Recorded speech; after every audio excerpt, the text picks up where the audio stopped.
estava pensando ali, você pode pregar 1000 vezes, mas todas as vezes você vai dar um gelinho assim, né? Gelinho assim, para você aprender a confiar em você mesmo, né? Depender totalmente de Deus.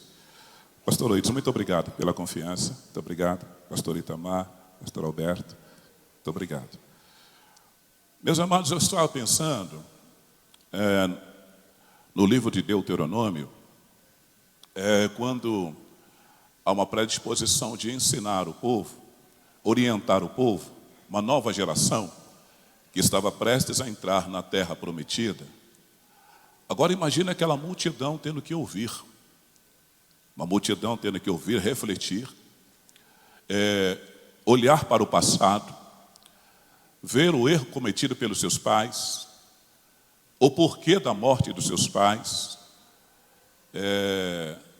Embora eles tiveram o privilégio de desfrutarem de tantas bênçãos de Deus, porém agora eles olhavam e não viam mais aquela geração passada.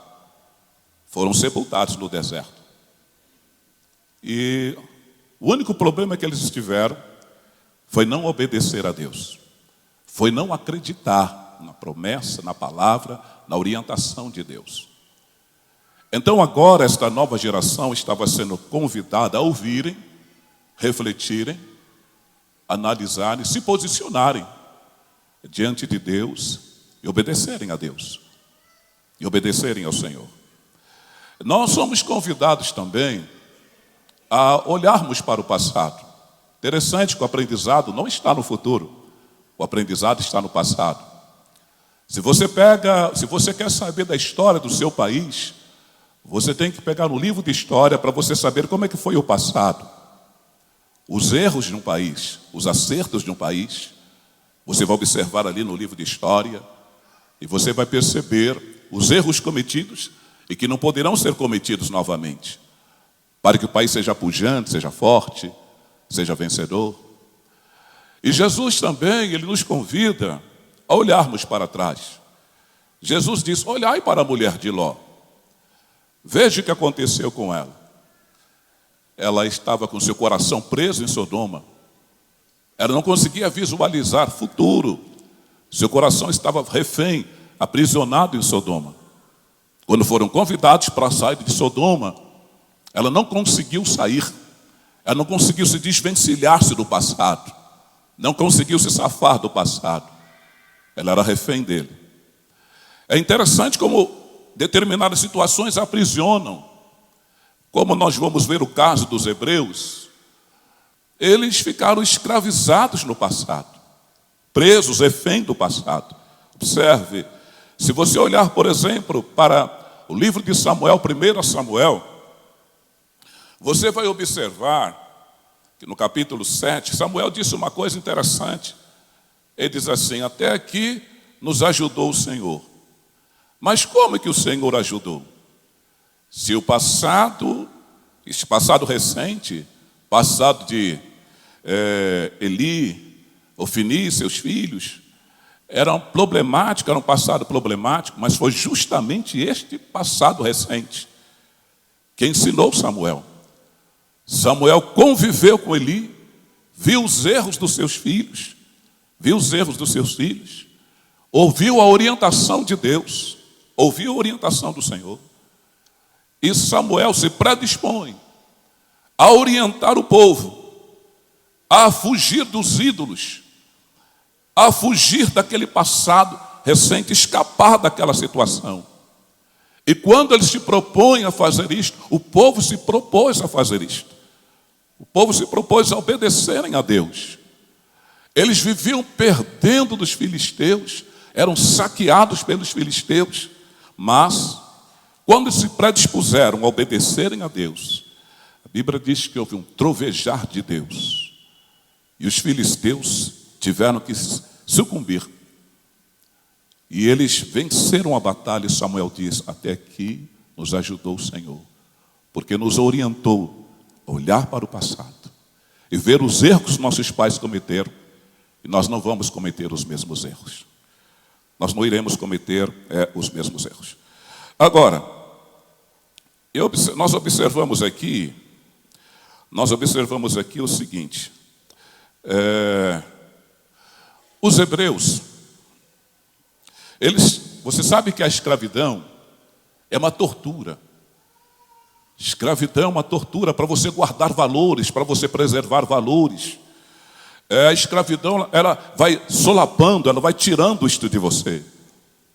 Ela vai tentando trabalhar na sua mente, no seu subconsciente, no intuito de você entender que você é escravo, que é escravo.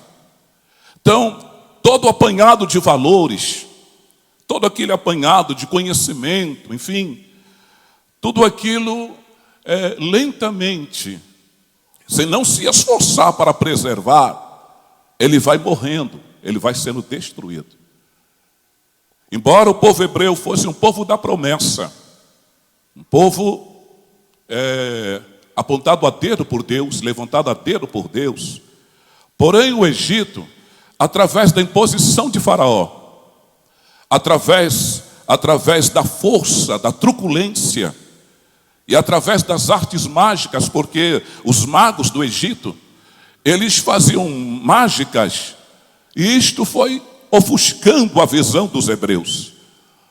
Porque enquanto a escravidão está no corpo é uma coisa, mas a partir do momento que essa escravidão ela desce para a alma, ela se aloja, ela se instala na alma, aí é um problema sério.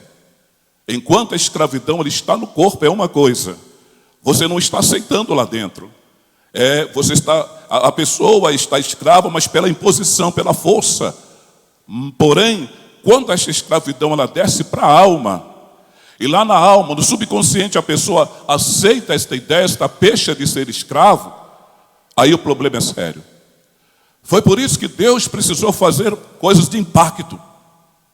Deus precisou fazer coisas de impacto para trabalhar na mente deles. Trabalhar no subconsciente deles. Que eles eram maior do que a escravidão. Que eles não eram refém da escravidão. Primeiro, o que Deus faz? Deus tira ele com mão forte. Deus tira eles do Egito com mão forte. Para dizer, eu sou Deus. Vocês estão saindo daqui porque eu estou tirando vocês daí. O que Deus faz? Deus, além de tirá-los dali com mão forte, Deus, ele faz coisas tremendas. Por exemplo, Deus, ele fala para eles, peçam ouro, peçam prata, peçam joias do Egito. E eles foram pedindo. Deus estava dizendo para ele, olha, eu estou destruindo a economia do Egito. Eu estou acabando com a economia do Egito. Para vocês não vão voltar para cá, porque a economia deles está em frangalhos. Está sendo destruída. O que Deus faz? Deus, ele pega e abre o mar vermelho para dizer, olha, o caminho é só de ida, não tem volta. Não tem como voltar. Estou abrindo para vocês irem, para voltar com vocês. Não tem volta. Deus está querendo dizer, olha, não tem volta. O que Deus faz? Deus pega todos os carros, cavalos, todo o exército de Faraó. E Deus pega e sepulta eles no Mar Vermelho para dizer, olha, eu sou o Senhor dos exércitos. Sou maior do que todos os exércitos, que todos os carros, todos os cavalos de Faraó. Eu sou o Senhor dos exércitos. O que Deus faz? Deus pega Faraó e sepulta Faraó. Deus aniquila, mata Faraó. Deus está dizendo para eles, sou maior do que Faraó. Vocês tinham medo dele? Sou maior do que ele. Ele está destruído. Não tem volta. Não tem mais volta. Então, Deus estava trabalhando na mente. Estava trabalhando na alma, no espírito deles. Querendo levantá-los. Meus irmãos, por quê? Porque esta geração aqui, eles nasceram na escravidão. Viveram bom período na escravidão. Agora, o que eu acho interessante é que Moisés, ele nasceu no Egito. Porém, ele foi orientado pelos seus pais acerca de Abraão. Se você for olhar, por exemplo, no início do livro de Êxodo, você vai perceber que faz questão de enfatizar a origem do povo, que eles não eram do Egito. Eles eram filhos de Abraão. Eles eram filhos de Jacó. Eles não eram dali. Eles haveriam de sair daquele lugar. Agora, Moisés, mesmo sendo criado em toda a cultura do Egito, ele nunca, no seu coração, ele foi um egípcio. Ele era um hebreu. Ele era um hebreu, foi criado nisto. Os deuses do Egito, as magias do Egito, a cultura do Egito, a formação do Egito, nada abalou a estrutura de Moisés. Ele era um hebreu. Ele era um hebreu. Queridos, e este Moisés, criado, e eu acho interessante também que as parteiras do Egito, que eram hebreias, elas não aceitaram também ser egípcias. Na hora H, o Deus de Israel falou mais forte. Quando foi para elas matarem os meninos, as crianças recém-nascidas, elas não aceitaram, porque elas entendiam que em meio àquelas circunstâncias, elas não eram filhas daqueles deuses, mas elas eram herdeiras do Deus de Israel. Toda circunstância, haja o que houver, aconteça o que acontecer, você é filho de Deus. Por mais que o mundo seja chamativo, por mais que o mundo seja atraente, por mais que tudo aqui seja envolvente, não se esqueça, você é filho de Deus.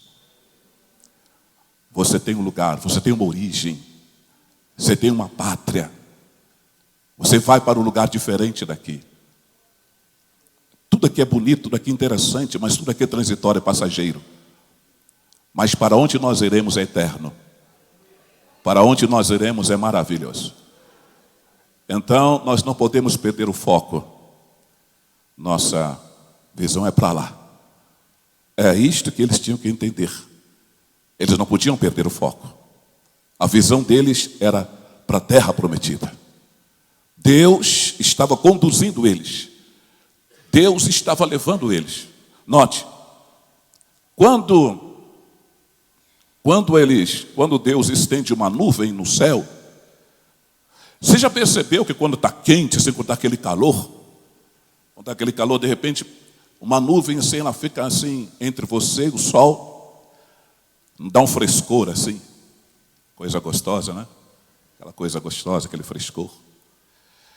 Deus estava dizendo para eles, olha, eu estou estendendo esta nuvem aqui para proporcionar para vocês gozo, mas esta nuvem também ela está indo para uma direção, ela está apontando uma direção. Vocês não podem ficar presos no gozo, vocês têm que ir para uma direção. E durante a noite, havia aquela coluna de fogo, e aquilo causava uma sensação gostosa. O fogo, né? O fogo é bom. Mas Deus estava dizendo, olha, vocês não podem ficar presos no fogo. O fogo está apontando para uma direção. Lá no deserto, eles tinham lá os cânticos. Eles cantavam no deserto. Suponhamos que eles tinham o reteté do deserto. Talvez fosse, né? O povo hebreu é um povo alegre, dinâmico. Mas eles não podiam ficar presos no reteté do deserto. Só aquele momento. O fogo tinha uma direção. Meu querido, a gente pode ser batizado com o Espírito Santo, falar em línguas, profetizar, mas tudo isso está indicando para você uma coisa, uma direção. Você está indo para o céu. Não fique preso a essas coisas. Não fique preso aos retetés, não fique preso, enfim, aos aviãozinhos, não fique preso a isto. Deus, Ele tem algo maior do que isto para você. Porque tudo isto vai passar. Os retetés passam, as línguas estranhas passam, as profecias passam. Porém, lá na eternidade está esperando algo melhor. Algo maravilhoso nos espera na eternidade. Vejamos aqui.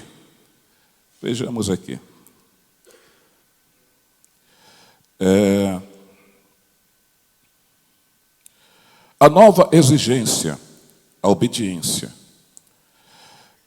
Os hebreus, eles teriam que caminhar com Deus no deserto.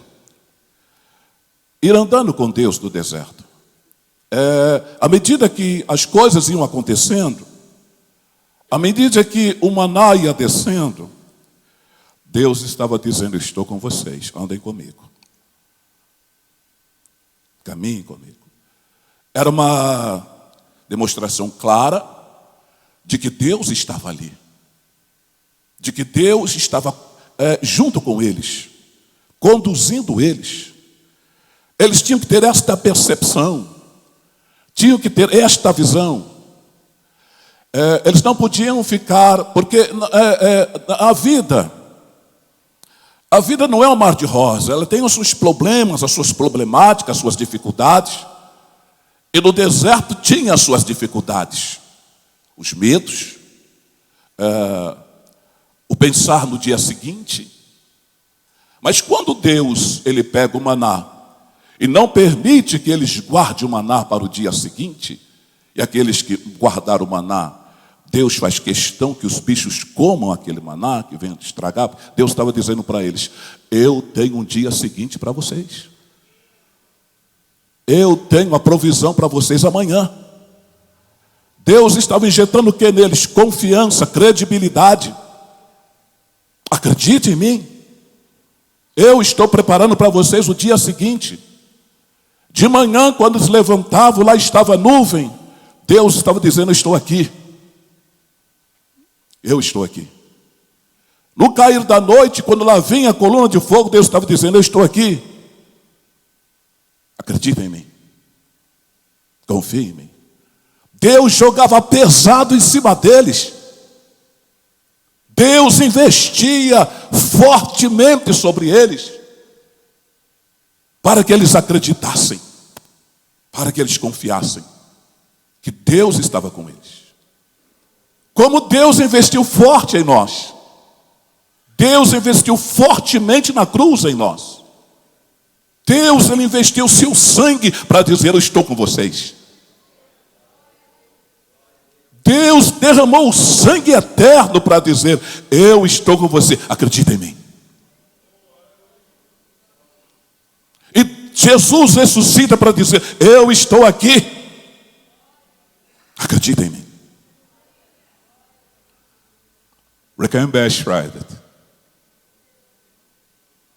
Queridos, e o que ele faz? Jesus também investiu forte em nós. Ele deu o Espírito Santo para nós.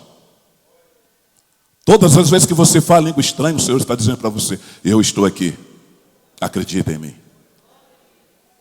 E ainda que você não seja batizado no Espírito Santo, mas o Senhor injeta confiança em você, credibilidade no seu coração. Alguma coisa acontece na sua vida para que você entenda através da palavra de Deus. Todas as vezes que você abre a palavra de Deus, lá está escrito: eis que estou convosco todos os dias, até a consumação do século. Eu estou aqui. Agora observe. Dependência e gratidão. Os pais desta nova geração, dessa geração de Deuteronômio, eles tinham adquirido uma mentalidade estranha. Eles adquiriram a mentalidade de que Deus era serviçal deles. Deus era serviçal deles. Por quê? Eles eram um povo exigente. Quero carne. Esse negócio, esse tal de maná aí, não está com nada não, eu quero é carne. Que povo! Era eles que mandavam agora. Eram escravos, agora mesmo estavam de escravidão, debaixo da chibata, apanhando lá, sofrendo. Agora Deus liberta eles, ele já quer mandar em Deus. Tem crente que é assim, meu irmão. Senta aqui, Deus, quero. Senta aqui, senta aqui, senta aqui. Que negócio é Deus sentar aqui, meu querido? Senta aqui, vamos ter um tete a tete aqui. Meu irmão, nós continuamos sendo servo. E Deus continua sendo Deus. É Ele que manda, meu querido. Ele é o chefe. Ele é o manda-chuva. Não tem esse negócio de senta aqui, vou colocar Deus na parede. Não existe isso, meu querido. Ele é que manda. E o servo, o que ele faz? Obedece. Deus pegou os filhos de Araão, matou eles. Araão não disse nada. Não deu um pio. Porque ele sabia que é Deus que manda. Deus que faz. Querido, às vezes nós estamos numa prova, e nós vamos analisar isso aqui. Nós estamos numa prova, e como eles entraram na prova no deserto, e eles começaram a se lamentar, se questionar, fazer um monte de questionamentos, porque o Senhor nos trouxe a este lugar, esta coisa toda. Meu irmão, Deus sabe o que faz. Às vezes a gente está numa prova terrível, a gente está numa luta terrível, e a gente começa, Deus, que negócio é esse? Meu irmão, Deus sabe o que faz. Deus, Ele sabe o que faz. Agora, esse povo aqui não havia gratidão neles. Não havia gratidão no coração deles. Não havia gratidão. Deus estava mandando uma análise reclamando. A roupa deles não terminava, eles reclamando. Tudo que Deus fazia não estava bom. Eles estavam reclamando, não estavam satisfeitos. Meu irmão, pense comigo. Eles trouxeram ouro e prata do Egito. Roupa não se desgastava. Água. Era só tocar na rocha e a rocha vertia água. 3 milhões de judeus bebendo água fresquinha, cristalina, da rocha. Que é isso, meu irmão? Agora, imagine você, na guerra dos 6 dias, de Israel, tirou a foto de um soldado israelense. Ele estava com os pés para cima. E quando foram tirar foto dos pés do soldado israelense, só tinha a parte de cima do coturno, porque o soldado havia desaparecido dele andar no deserto em 6 dias. Agora, este povo aqui andou 40 anos no deserto, e o solado da sandália não desgastou, não acabou. Que é isto? Favor de Deus, graça de Deus. Mesmo assim eles estavam descontentes, não estava bom, reclamavam. Meu irmão, a melhor coisa a coisa que Deus mais prima é a gratidão. O salmista, ele diz assim: o que darei ao Senhor por todos os benefícios que Ele me tem feito? Isto Deus gosta, de uma pessoa agradecida, de uma pessoa que, enfim, que reconhece o que Deus fez na vida dele. Deus ama a gratidão. Lá foi, Jesus entrou na casa do fariseu, e o fariseu não disse para ele: mestre, obrigado por o senhor ter aceito o meu convite, por entrar na minha casa. Deixa eu te dar um ósculo, deixa eu te beijar. Obrigado por atender o meu convite. É uma honra ter o Senhor aqui comigo. É um prazer, um privilégio ter o Senhor aqui na minha casa. Nem na porta ele foi. Mas uma mulher Uma mulher que reconhecia suas limitações, seus pecados. Esta mulher, ela se debruçou nos pés de Jesus. Chora de gratidão nos pés de Jesus. Porque sabia que só Ele poderia mudar a vida dela. Derrama as lágrimas nos pés de Jesus. Enxuga os pés de Jesus com seus cabelos. Uma mulher agradecida. Uma mulher agradecida. Beija os pés de Jesus. Uma mulher agradecida. Querido, agradeça a Deus por sua salvação. Agradeça por tua família. Pelo seu trabalho, por sua atividade, pela sua saúde. Agradeça a Deus. Agradeça a Deus por você estar vivo. Agradeça a Deus por respirar. Coisa mais simples da vida é respirar. Mas tem pessoas que têm dificuldade para respirar. Se você respira bem, agradeça a Deus. Agradeça a Deus. Querido, quarta-feira passada cantou um moço aqui. Quarta-feira na vigília, né? Na casa do oleiro, cantou um moço aqui cego. Cego. E o homem canta com tanta desenvoltura, canta. Ele não tem a visão, mas agradece a Deus pela voz. Agradece a Deus pela voz. Alguma coisa você tem para agradecer a Deus. Das coisas mais lindas da vida é ser grato. Eu sou grato a Deus pelo pastor Willis, por me dar a oportunidade aqui. Sou grato, pastor. Sou grato ao Senhor. Sou grato a Deus por ter a oportunidade de estar neste púlpito aqui. Sou grato a Deus. E grato ao meu pastor. Sou grato. Queridos, vejamos aqui. Caminhos seguros. Os hebreus, eles tinham por exemplo, eles tinham por alguém que se mirar. Eles tinham Abraão. Por quê? Porque quando eles saem do Egito, eles saem seguros. Mesmo Deus fazendo milagres, mesmo Deus operando milagres tremendos, eles saem receosos, porque aquela ideia escrava ainda permeava a mente deles, torturava eles. E agora eles tinham, por exemplo, Abraão. Pelo menos Deus diz para eles que eles estavam indo para a terra prometida, para a terra de Abraão, que estavam voltando para lá. Agora Deus não falou para Abraão onde ele iria. Deus simplesmente disse para ele: sai da tua terra, da tua parentela, da casa dos seus pais, e vai para uma terra que eu te mostrarei. Ele creu. E foi embora. E eles tiveram que seguir este exemplo. Crer, acreditar que Deus estava levando eles para uma direção certa, para um lugar certo. Meu irmão, as circunstâncias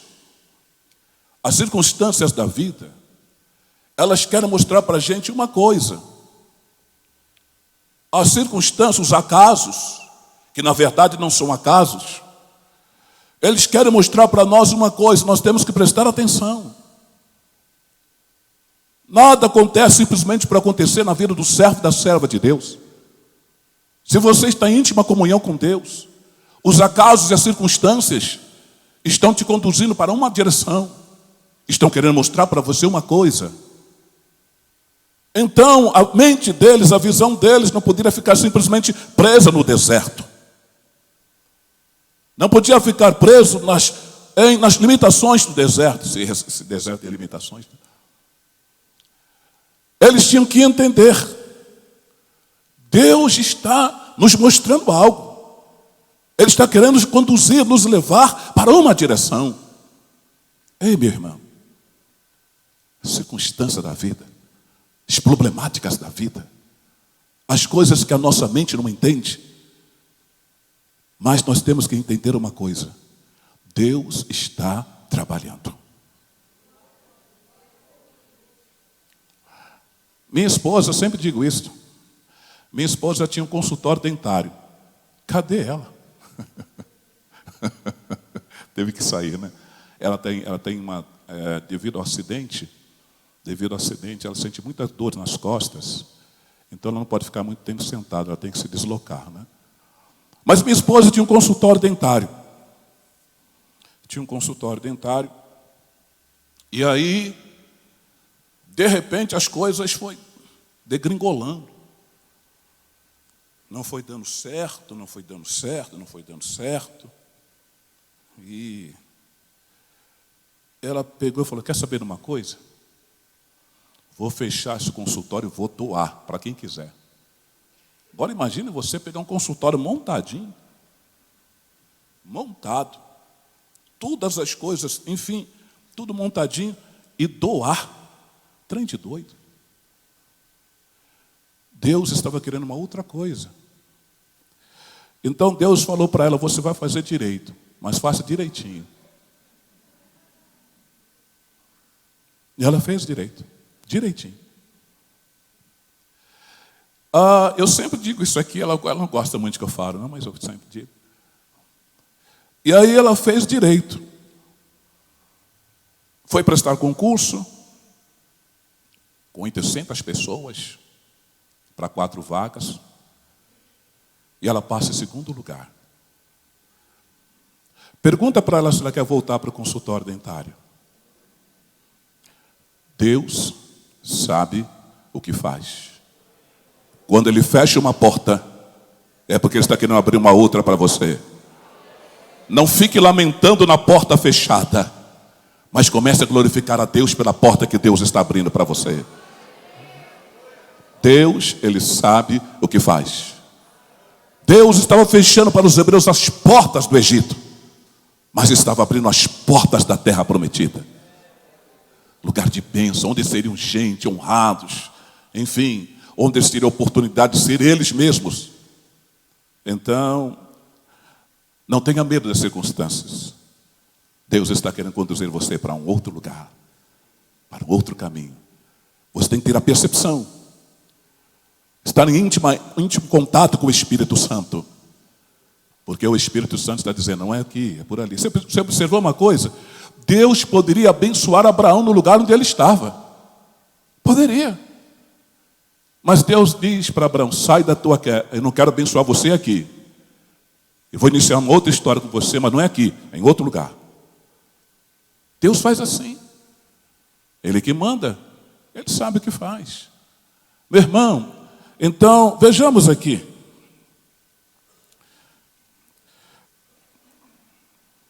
Aperfeiçoar e não reprovar. Por que Deus escolheu o deserto? Por que Deus escolhe o deserto? Ele não conduz ele por outros caminhos. Por que Deus escolheu o deserto? Meu irmão, você já percebeu que os grandes profetas do passado, eles vieram, não das grandes cidades,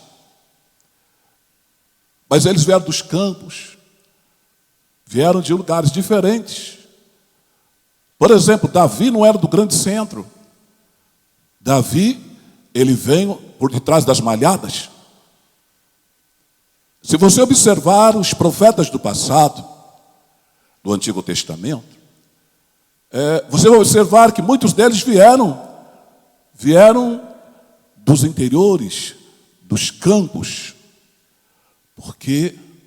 Porque lá Deus falava em particular com eles. Não quero dizer com isso que Deus não possa levantar pessoas de grandes centros, não é isso. Mas estou simplesmente tentando trabalhar essa questão aqui.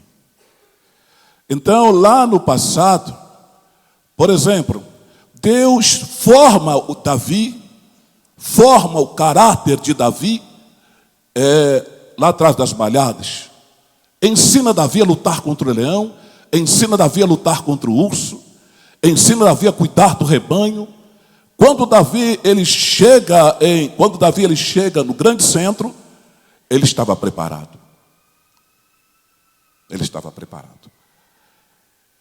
Queridos, Deus levou este povo para o deserto para preparar eles para entrar na terra. Deus prepara eles no deserto. tenta trabalhar na mente, no caráter, na personalidade deles, erguer eles do deserto. E eles não estavam entendendo isto. Para finalizar,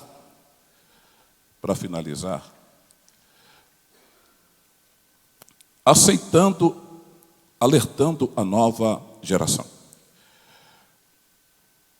Eu acredito, irmãos, que tem pessoas que vieram de lares problemáticos. Esses aqui, eles vieram de um lar problemático, de pais desobedientes, iracundos. Mas Deus preparou a mente deles. Esqueçam deste passado. Quantas pessoas que ficam presas devido aos problemas dos seus pais, pais que bebiam, desestruturavam a família, desestruturaram, enfim, o lar. E quantos filhos ficam presos nesta condição? Filhos crentes, servos de Deus, mas ficam atrelados, têm vergonha de falar da sua família, dos seus pais. Quero dizer a você que porventura vivenciou ou vivencia esta situação. Você faz parte de uma nova geração. É de você para frente. O passado não pode atrelar você. O passado não pode vergar você. O passado não pode ofuscar o teu brilho. Daqui para frente. Eu sou filho de mãe solteira. Filho de mãe solteira, mas louvo a Deus por minha mãe. Foram os erros dela que me fizeram conhecer Jesus. Foram os erros dela que me fez amá-la profundamente. Foi os erros dela que me levou mais para frente. Não se envergonhe do seu passado. Não se envergonhe de tudo aquilo que aconteceu no seu passado. Os seus pais, enfim. Porque Deus fez de você uma nova geração. Para você entrar no céu. Para você entrar na eternidade. Deus te abençoe. Vamos orar.